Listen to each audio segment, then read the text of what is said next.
on. Good morning, everybody. Welcome, welcome. So happy you get to join us either live this morning or on the replay. So when you do hop on and watch this, please say hello. Let us know where you're from, where you're tuning in from. And we also would love to hear how the information that we share on these weekly Facebook Lives benefit you in any way, and what's come up for you, and how has it made a difference in your life, just getting the information today. Because today I have a very special guest.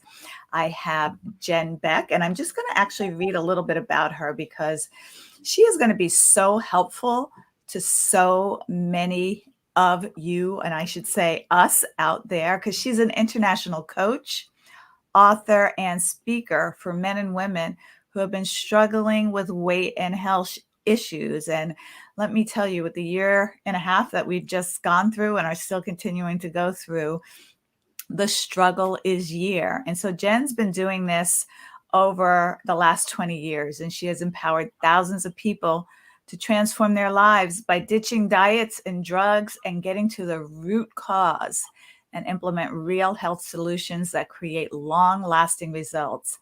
And she helps them discover their ideal foods. I'm so looking forward to this. Eliminate sugar cravings. So that means I can probably ditch my cookies with talking to Jen. And emotional eating. And so she offers one-on-one coaching, corporate wellness programs, and highly interactive workshops. So this is one that we all want to be on. So Javid, thanks for joining. Rizvan, I'm sorry if I'm pronouncing your names wrong, but thank you for joining. And please let us know where you're tuning in from, all of you. I see there's about 20 of you that have hopped on, 19 or 20. So just say hello, because we love to know if our content is making a difference for you. So welcome, Jen. Thanks for joining us today. Thanks so much for having me, Eva. I'm excited to be here today. Yeah, I'm excited to have you. So what makes well, let me start this way. What type of person do you help? What problems do people come in when they seek your advice? What is the main problem that you solve? So I would say there's probably two. One is weight loss. And, that's half of the world, at least yes, one half of Americans for sure. And the other one is chronic disease. And most times it's a combination of the two. Because there's a lot of people that are looking to lose weight, and they've done all of the diets and all of the programs and all of the things and are still struggling. And they just went to the doctor again. And he goes, well, go lose weight and then you'll get better. I hate when doctors say that. Like, it's so easy. Like, if it was so easy, we would have lost the weight already, right? Right. Well, and here's the thing, though, Eva, it's backwards, right? There's a dozen reasons, literally a dozen reasons why we hold extra weight that our body won't release. And if you don't deal with the root cause, you will continue to struggle. So the root cause is whatever's going on physically, right? Whether that's low thyroid or dehydration or hormonal imbalances or liver toxicity, or, there's tons of different reasons. And then there's the emotional ones, right? Yeah. A lot of times if someone's gone through trauma or some kind of sexual violence or something like that, our body packs on that protection known as fat and doesn't want to let it go until we've gotten back to a place where we've healed the trauma and we're back in a place of rest and restore versus fight or flight. Love it. Love it. So I just want to say hi. So some people are coming in from all over. We've got Javid from the Philippines. We've got Jackie from California. We've got Marilyn from California. Llewellyn from South Africa. Oh my goodness. What time is it there in South Africa? And we've got Mary from the Philippines as well. So thank you, everybody, for joining us live. So great to have a platform where we can reach so many people. So when people come to you, looking to, I love the word release the extra pounds and the weight. What is the first thing you do to help them that may be different from what some other traditional diet people do? Yeah. For me, it's really looking at the bioindividuality of the person, right? So we do a 360-degree health assessment. We look at their inflammation sensitivities. We look at our food sensitivities, inflammation markers. We look at what level of toxicity they have, how their stress impacts them. And so I really want the comprehensive view of looking at what their specific day-to-day lifestyle is and what are those driving forces underneath that are that root cause. And then the next step that we take is really doing a metabolic design assessment. And this looks at how much protein, fiber, and fat somebody needs, and which of the foods in those categories are their best fuel and which ones are slowing them down. Because when you really are crystal clear, it just helps to put healthy eating on autopilot, which is where it should be. Yeah. We shouldn't need to micromanage all of the calories and the macros and the this and then that and the other. And I mean, we create so much stress by just how we eat as Americans. You know, I can totally resonate to that because, you know, it takes, how I see it is it takes a tremendous amount of effort, and it can be exhausting to monitor all that. And I love how you said, put all that on autopilot, because thinking about it is what actually can deter you from even bothering it. Because it's like, it doesn't sound like fun to think so heavily about it. So, so give me some examples maybe of a client of yours that came to you with a struggle or challenge that you were able to help them with, and how you took them through that process. Yeah, I mean, I've got so many incredible people to share. I think one of the ones that's closest and nearest and dearest to my heart is Sue. When we first met, she'd been dealing with Crohn's for a number of years. We're talking, 10 years plus, and she had just had part of her colon resected, meaning cut out. Oh, no. And the doctors told her that it was likely she was going to need another one. She was miserable. She was tired. She still had digestive issues. And, she signed up to be able to work with me for just a short 3-month period. And she goes, I hope that I can learn enough by working with you that maybe over the course of a year, I can start feeling better. Mm-hmm. And one of the unique things that I do, Eva, is in addition to the nutrition piece, I'm also certified. I have an advanced certification in an emotional healing modality called LIFT. So we approach it by what you stick in here, but also what goes on here and here. Because if we only try and change what we're eating, we still go back to the old defaults. Right? Powerful. So after the first month of working with Sue, she sent me a message. She goes, I had no idea I could feel this way. She goes, I feel so amazing. I didn't think I could feel this good in a year, let alone in a month. And it's really because we took that combination of approach of really dialing in with the nutrition piece. So we put that on autopilot. She doesn't have to think about it anymore. She knows what to eat. She's got resources and tools and meal plans and all of that stuff. And we addressed a lot of the emotional stuff that she had going on under the surface. Because here's just a side note that people that have IBS and Crohn's and digestive issues, they don't just digest their stress well. And they have to deal with the stress if they want to heal their gut. So, I mean, in a matter of a month, she feels better than she could have ever hoped to feel in a year.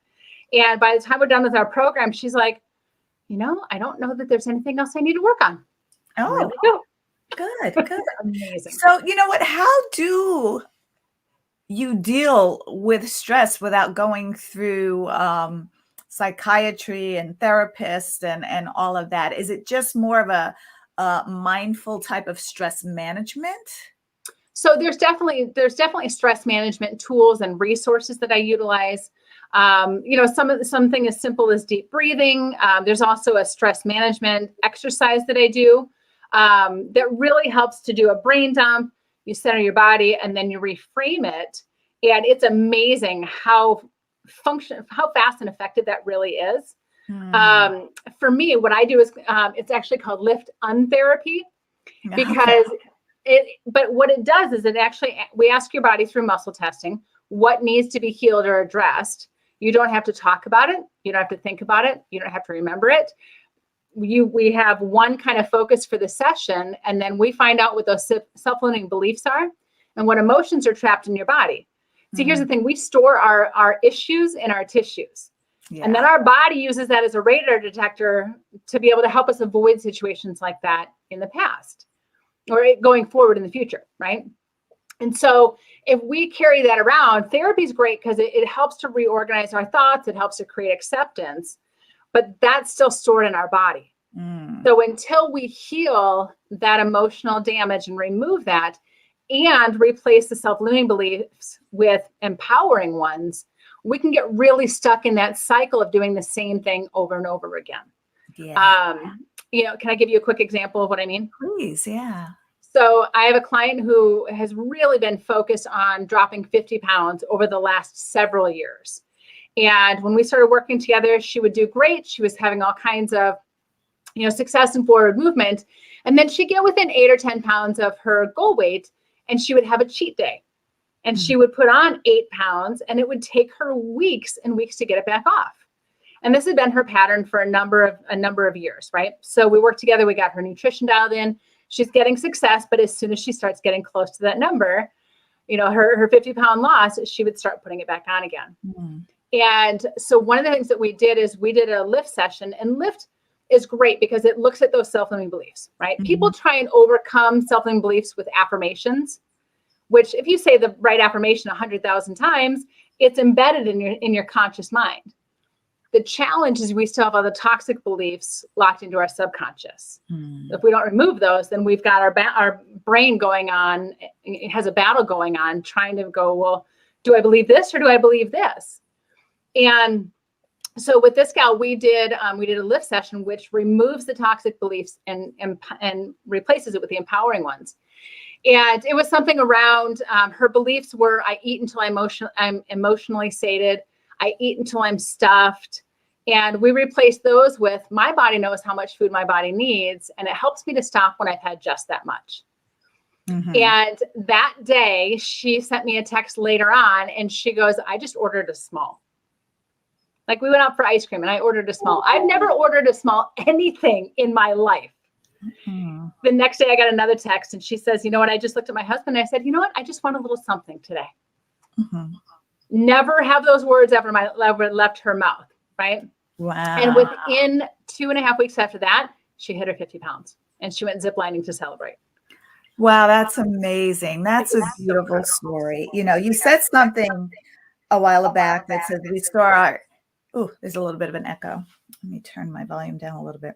That we store our issues in our tissues. I mean, that is brilliant. That's a brilliant marketing piece. And, I noticed it when my oldest daughter was in an unhappy marriage and relationship, and she went from a 0 literally to about a 16, a 14 or a 16. And, but, on the outward pretending to be happy. Yeah. But you can tell that she was building up a protective armor around her. And, and then there are those of us who just have that 5 to 10 pounds that we're just struggling with. Okay, do I want to be happy or do I want to lose 10 pounds, or how can I do both? Yeah.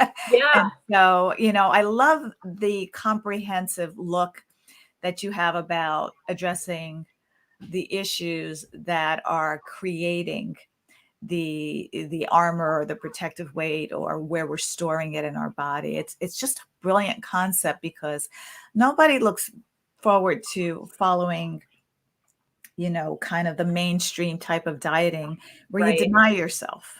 Yeah. Well, and not thinking about the cycle. If you go in through denial and then craving because we're in deprivation, and then caving, and then beating ourselves up because, I should be able to do this. Why did I do that? So we go into the self-abuse and then we quit. Mm-hmm. And then we wait another day or a week or a month or a year and we go, I'm going to do it now. I'm going to do it this time. And it ends up in the same deprivation cycle all over again. Yeah. Yeah. And we beat ourselves up so terribly for this. Wow. This has been really, really amazing and eye-opening. And just want to say hi to a few more people. We've got Malawi in the house. Levi's from Malawi. Barachko, please forgive me if I said your name wrong, from the Philippines. Miramar from Morocco. AG from South Africa. And we have India in the house and Yakima, Washington.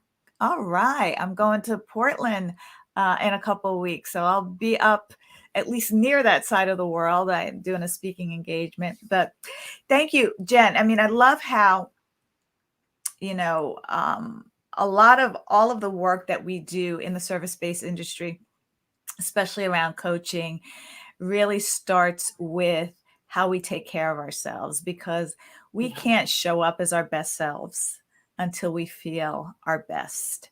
And we have to be selfish when it comes to self-care, looking and feeling our best, saying no to kind of going along, and really looking at the underlying feelings and thought processes that are contributing to what I call our own self-sabotage of our results. And I know part of the work that I do as a high performance coach, the first thing I do with all of my clients is set that foundational base of being aware of what issues from our early life experiences are self-sabotaging what we want to create today, and really take a powerful look at that. And I love that you do that for the releasing of weight, because that just sounds so much more powerful. It's like a letting go as opposed of a loss, which could require some kind of grieving or missing something. We're just releasing what no longer serves us. So it's beautiful. So thank you for sharing that. So how can people get in touch with you? I want to put that in the chat. Sure. So you can go to CompleteHealthRevolution.com. That's our direct website. You can follow us on Facebook and Instagram or LinkedIn. Connect with us there as well. And then for your listeners, for your viewers, Eva, I have a special gift for them. It's the Drop a Dress Size in 3 Weeks guide. Wow. And they can go directly to www.dropadresssizeinthreeweeks.com. And they can download that guide, and it will really lay out the step-by-step path for them to be able to take that next step and start releasing some of that weight that, I mean, the average American put on 28 pounds last year. So we've got some stuff to lose. So when you say drop a dress size in 3 weeks, is that the number 3 or the number 3? Okay, let me correct that so that they have that link in the chat, in 3weeks.com. Yeah. Love that. Okay, gentlemen, you can do this too. It won't be a dress size that you'll drop, but maybe a pant size.